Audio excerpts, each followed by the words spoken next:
तमिलनाडु के रामेश्वरम में समुद्र के किनारे एक साधारण सा घर था। इसी घर में 15 अक्टूबर 1931 को एक बच्चे का जन्म हुआ, जिसका नाम रखा गया अबुल पकीर जैनुलाब्दीन अब्दुल कलाम। उस समय शायद किसी ने कल्पना भी नहीं की होगी कि यही साधारण परिवार का बच्चा एक दिन भारत के महान वैज्ञानिकों में गिना जाएगा और पूरा देश उसे मिसाइल मैन ऑफ इंडिया के नाम से जानेगा। कलाम का परिवार अमीर नहीं था। उनके पिता जैनुलाब्दीन नावों से जुड़ा काम करते थे। घर में जरूरतें ज्यादा थीं और आमदनी सीमित, लेकिन उनके माता पिता ने उन्हें दो बहुत बड़ी चीजें दीं: ईमानदारी और मेहनत की सीख। बचपन से ही कलाम समझ गए थे कि यदि उन्हें आगे बढ़ना है तो पढ़ाई के साथ परिवार की मदद भी करनी होगी। द्वितीय विश्व युद्ध के समय रामेश्वरम में अखबारों के वितरण की व्यवस्था में बदलाव आया। कलाम ने अपने एक रिश्तेदार की मदद से अखबार बांटने का काम शुरू किया। सुबह जब बहुत से बच्चे सो रहे होते तब छोटा सा कलाम उठ जाता। वह अखबारों के बंडल संभालता और लोगों के घरों तक अखबार पहुंचाता। इसके बाद स्कूल जाता और पढ़ाई करता। उसके कपड़े साधारण थे, घर साधारण था और जीवन भी साधारण था, लेकिन उसके सपने साधारण नहीं थे। कलाम को गणित और विज्ञान में विशेष रुचि थी। उन्हें आकाश को देखना अच्छा लगता था। उड़ते हुए पक्षियों को देखकर उनके मन में सवाल उठता, आखिर कोई चीज आसमान में उड़ती कैसे है। एक दिन उनके शिक्षक ने कक्षा में पक्षियों की उड़ान के बारे में समझाया।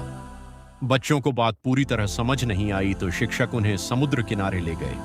उन्होंने उड़ते हुए पक्षियों की ओर इशारा करके उनके पंख, पूंछ और उड़ने की दिशा समझाई। कलाम के लिए वह केवल एक पाठ नहीं था। उस दिन उनके मन में उड़ान का सपना पैदा हो गया। स्कूल की पढ़ाई पूरी करने के बाद कलाम ने उच्च शिक्षा की ओर कदम बढ़ाया।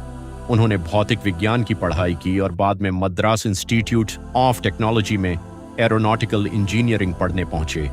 लेकिन यहां एक बड़ी समस्या सामने थी: फीस। परिवार के लिए इतनी फीस देना आसान नहीं था। उनकी बहन ने उनकी पढ़ाई में मदद करने के लिए अपने गहने तक गिरवी रख दिए। कलाम ये बात कभी नहीं भूले। उन्होंने मन ही मन निश्चय किया, मेरे परिवार ने मेरे सपने के लिए इतना त्याग किया है, अब मुझे पूरी मेहनत करनी होगी। कॉलेज में एक बार उन्हें विमान से जुड़ा एक प्रोजेक्ट दिया गया। उनके शिक्षक उनके काम से संतुष्ट नहीं हुए और उन्होंने बहुत कम समय में उसे सुधारने को कहा। कलाम के सामने मुश्किल चुनौती थी। उन्होंने आराम छोड़ दिया और पूरी मेहनत से प्रोजेक्ट पर जुट गए। समय सीमा के अंदर उन्होंने काम पूरा कर दिया। यहीं से उन्होंने सीखा कि दबाव इंसान को तोड़ता ही नहीं, कई बार उसकी असली क्षमता भी बाहर निकालता है। अगर आप चाहते हैं कि ऐसी ही महान लोगों की कहानियां आप तक लगातार पहुंचती रहें, तो चैनल को अभी सब्सक्राइब करें और बेल आइकन जरूर दबाएं। आपका एक लाइक और एक सब्सक्राइब हमें ऐसी और बेहतरीन कहानियां आपके लिए बनाने का हौसला देता है। पढ़ाई पूरी होने के बाद कलाम ने वैज्ञानिक के रूप में अपने सफर की शुरुआत की। वे DRDO से जुड़े और बाद में भारत के अंतरिक्ष कार्यक्रम में महत्वपूर्ण भूमिका निभाने के लिए इसरो पहुंचे। अब वही बच्चा जो कभी रामेश्वरम की गलियों में अखबार बांटता था, भारत के रॉकेट कार्यक्रम पर काम कर रहा था। लेकिन सफलता इतनी आसानी से मिलने वाली नहीं थी। कलाम और उनकी टीम ने भारत के SLV-3 रॉकेट पर वर्षों मेहनत की। 1979 में इसके एक महत्वपूर्ण प्रक्षेपण का प्रयास किया गया। सबकी नजरें मिशन पर थीं। रॉकेट उड़ा, लेकिन मिशन अपने निर्धारित लक्ष्य तक नहीं पहुंच सका।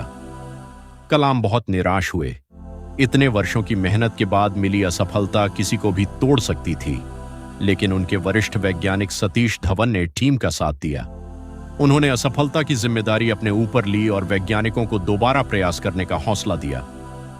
कलाम और उनकी टीम फिर काम में जुट गई। उन्होंने गलतियों को समझा, तकनीक सुधारी और अगले प्रयास की तैयारी की। फिर आया 18 जुलाई 1980 का दिन। SLV-3 ने सफलतापूर्वक उड़ान भरी और रोहिणी उपग्रह को पृथ्वी की कक्षा में स्थापित कर दिया। भारत के अंतरिक्ष कार्यक्रम के लिए यह एक ऐतिहासिक उपलब्धि थी। कलाम ने साबित कर दिया था कि असफलता अंत नहीं होती, वह सफलता तक पहुंचने की तैयारी भी हो सकती है। इसके बाद उन्होंने भारत की रक्षा तकनीक और मिसाइल विकास कार्यक्रमों में महत्वपूर्ण भूमिका निभाई। अग्नि और पृथ्वी जैसी मिसाइल परियोजनाओं से उनका नाम विशेष रूप से जुड़ा। उनके योगदान के कारण लोग उन्हें प्यार से कहने लगे, मिसाइल मैन ऑफ इंडिया। लेकिन इतनी बड़ी उपलब्धियों के बाद भी कलाम का स्वभाव नहीं बदला। वे सादगी से रहते थे, विद्यार्थियों से मिलते थे और युवाओं को बड़े सपने देखने के लिए प्रेरित करते थे। उनका मानना था कि देश का भविष्य बच्चों और युवाओं के हाथ में है। उनकी उपलब्धियों के लिए भारत सरकार ने उन्हें कई बड़े सम्मान दिए। वर्ष 1997 में उन्हें भारत का सर्वोच्च नागरिक सम्मान भारत रत्न प्रदान किया गया। फिर वर्ष 2002 में वह क्षण आया जिसकी कल्पना शायद रामेश्वरम में अखबार बांटने वाले उस छोटे बच्चे ने भी नहीं की होगी। डॉक्टर APJ अब्दुल कलाम भारत के राष्ट्रपति बने। राष्ट्रपति भवन के दरवाजे उनके लिए खुल चुके थे, लेकिन उनके दिल में आज भी सबसे खास जगह विद्यार्थियों की थी। इसी कारण उन्हें पीपुल्स प्रेसिडेंट भी कहा गया। राष्ट्रपति पद का कार्यकाल पूरा होने के बाद भी उन्होंने आराम का जीवन नहीं चुना।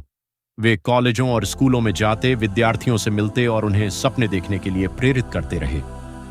27 जुलाई 2015 को वे शिलांग में विद्यार्थियों को संबोधित करने पहुंचे। मंच पर बोलते समय उनकी तबीयत अचानक बिगड़ गई।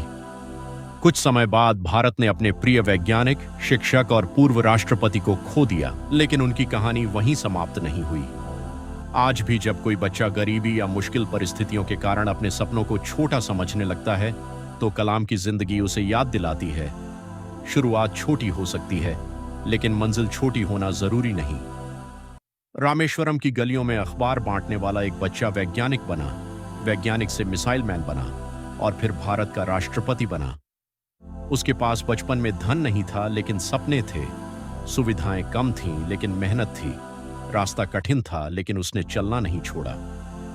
डॉक्टर APJ अब्दुल कलाम की जिंदगी हमें यही सिखाती है कि परिस्थितियां ये तय नहीं करती कि हम कहां तक पहुंचेंगे। हमारे सपने, हमारी मेहनत और हार के बाद दोबारा खड़े होने का साहस हमारी मंजिल तय करता है। इसीलिए अगर आज आपका सपना बहुत बड़ा दिखाई देता है, तो उससे डरिए मत, क्योंकि कभी रामेश्वरम का एक छोटा बच्चा भी आसमान की तरफ देखकर उड़ने का सपना देखा करता था, और एक दिन उसने खुद उड़ान नहीं भरी, बल्कि पूरे भारत के सपनों को उड़ान दे दी।